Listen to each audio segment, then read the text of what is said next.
Hey guys, I'm here with Dewayne High, overseer of high school ministries at Mount Zion Baptist Church. And the topic today is African American children and depression. And Dewayne, I have a question. What is depression to you, and why do you feel African American kids are always depressed? Depression to me is a mental illness, and I think that we have to treat it as such. It is an illness that causes people, regardless of race and regardless of age, causes them to fall into slumps where they are unable to enjoy the quality of life, unable to perform normal tasks and activities.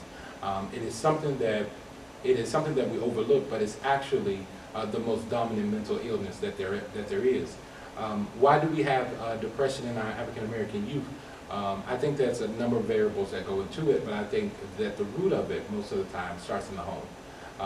We do not, as African Americans, talk enough about mental illness in our home settings, in our family settings. So there could be a number of mental illnesses that are present, that are undiagnosed and unconfronted, and those type of things grow and they manifest. So when we look at the home, and just take for example, you have a family where the mother may suffer from acute depression. The father may suffer from some type of strain as well as far as mental illness, but they've never been checked, they've never been diagnosed, they've never seen any counselor, things of that sort.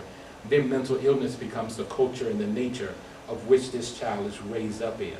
When the child is raised up in an area where mental illness is not talked about and not necessarily addressed but is experienced, then that type of mental illness or that mindset sets up in the child.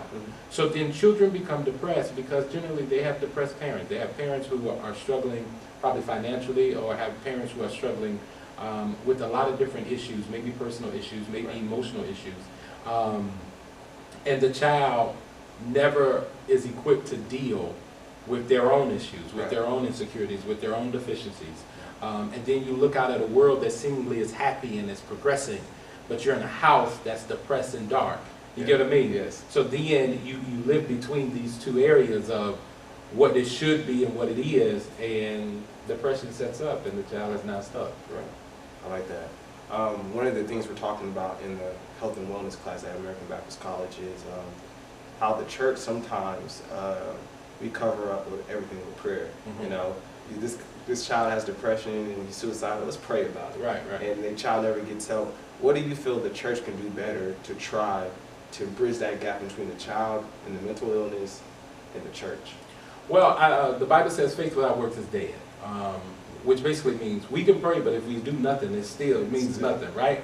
So I think what we do as it pertains to depression and as it pertains to the church addressing depression, we have to accept that depression is a real thing and that you can be saved and depressed. As a matter of fact, I remember the prophet Isaiah, no it's not, the prophet Elijah sat up under the juniper tree and told God he wants to die. You know, he was ready to die. And the Bible says that the Lord came to him, and making a story short, Elisha was found maybe a few verses later, which basically means that sometimes when we find ourselves in a depressed state, we need somebody. Right.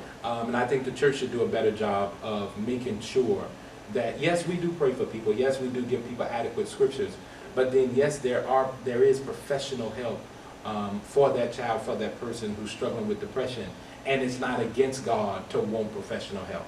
So I think the church has to address not just depression, but the stigma of pray and don't do nothing else. Right. I think that's in a lot of areas, depression, finances, even living life, that you can't just keep telling people to pray and shout and God's going to magically change their situation. Right. That God requires us to do some work, and God has created a bunch of resources for us to use.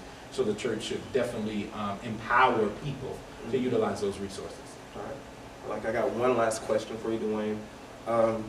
We talked about depression, and we talked about church and bridging the gap with depression. Now I want to talk about, lastly, is what do you think that black parents can do? I know a lot of times in the culture, black parents are very stern. Right. We have a stern, we believe that, pull your own self by your bootstraps type of culture. So what do you think the black culture, and specifically black parents, can do? Educate themselves. Educate themselves. One of the things that I preach and teach wherever I go is that generally you have a child who lives with strangers. down the hall. Wow. And that basically means that the child doesn't know the parent and the parent really doesn't know the child, but they've lived together for 18 years. So what you do is, number one, you gotta educate yourself. Educate yourself on mental illness. You gotta educate yourself on your own child. Right. Being open and honest with your child about your struggles and your dispositions and your experience in life. And then that should foster a type of transparency. But I think the parent must value the child's reality, or at least their perception, and their perception is their reality. Mm-hmm. So for a child to say some very hard and difficult things, that's hard for a parent to hear. Yeah. But a parent to be able to open and listen to that and value that and treat that as if it was a treasure rather than it was a disgusting thing to say. And I think that would open up our eyes and our ears to a lot more that we haven't experienced as parents and as leaders. But then I think we also have to educate ourselves as far as mental illness, as far as what our children are dealing with today, so that we know the signs. If a kid is locking themselves in their room, they don't want to do the activities they want to do, they don't just have an attitude problem. They're not just growing up and they in them teenage years and they just crazy. No, there may be something legitimately there. And it's our job as the parents and as the leaders to see it even when the child can't say it. Wow. Wow, that's powerful, man. Yeah. Thanks for sitting down with me, man. No problem, man. We had a good discussion. Thank you. Thank you. Did you record it with your phone too?